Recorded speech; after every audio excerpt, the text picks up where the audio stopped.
Recently, I was reflecting on time. I was thinking about beginnings and endings. Time is one of life's most powerful and mysterious realities. The Caribbean-American poet and writer William Carlos William captured this truth when he wrote that time is a storm in which we are all lost. On the other hand, the great American scientist Albert Einstein referred to time as an illusion. In poetry and literature, time is often depicted as a brilliant bandit, a thief, set on robbing us of life and all we love. On the other hand, in science, time is defined as the fourth dimension and one of the most impenetrable riddles of the universe. I once had someone refer to time as the love child created by the coital embrace of beginning and ending. In this beautiful myth, time has a mother, beginning, and a father, ending.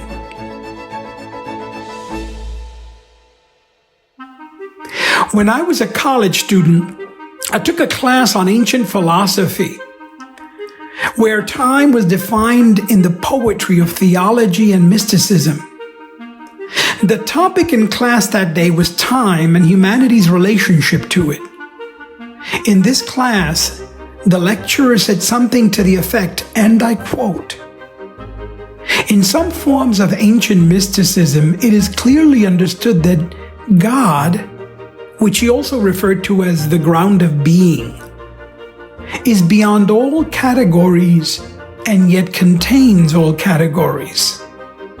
So he said, God is time. God is the beginning and God is also the end. God is the source of life and the author of death. You can't have life without death, and you can't have death without life." I've never forgotten that phrase in his lecture. Beginnings are inextricably linked to endings, and endings are inextricably linked to beginnings. The professor's statement haunted me for weeks and has echoed throughout my life. Think about what he said. Nothing new begins without something old ending. So every ending is linked to a new beginning. Some call this the law of impermanence.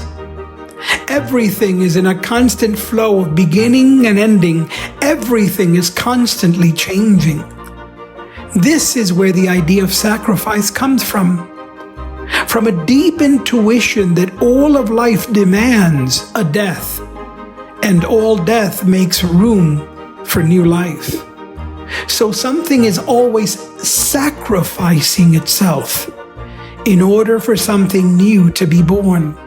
For something to begin, something else must end. This is the cycle of life. So every ending, every death, brings with it a new beginning, a new life, and every new beginning brings with it an ending. This is one of the constant dualities of life we must encounter and make peace with. If we do not make peace with it, we simply create suffering for ourselves and for those we love. But despite the inevitability of suffering, our minds often refuse reality or prefers to live in a reality of its own making. So very few of us truly accept this natural ebb and flow of life and death, of the old leaving to make room for the new. We often want to hold on to what we love, what we enjoy, what we're familiar with. Often we want to enjoy new beginnings, but seldom look forward to facing the end of what we love. But that is part of what it means to be a mature and whole person. Beginnings and endings come together and give birth to time, to a never-ending cycle of life. Deep maturity is about embracing this reality. It's about embracing the impermanence of life. We're called to deepen into the joy of new beginnings and into the courage that it takes to be fully present to all endings.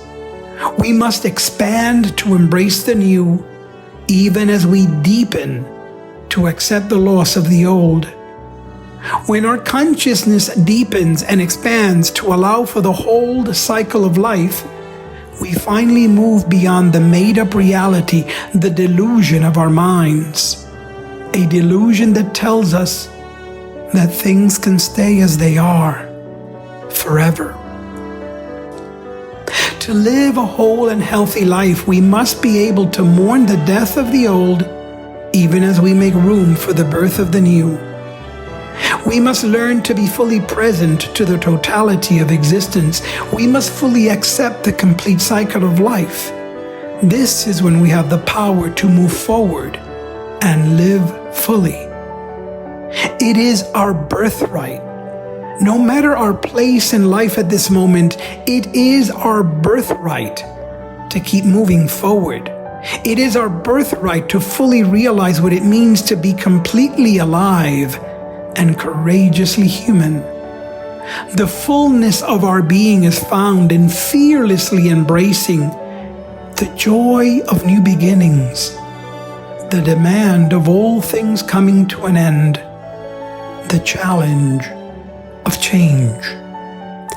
Nothing defines time as friend or enemy other than the way we live our lives.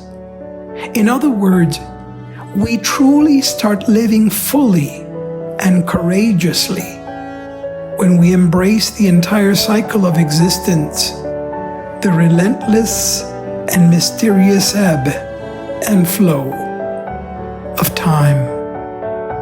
I'm Reverend Dr. José M. Román, Spiritual Counsel at the United Palace of Spiritual Arts.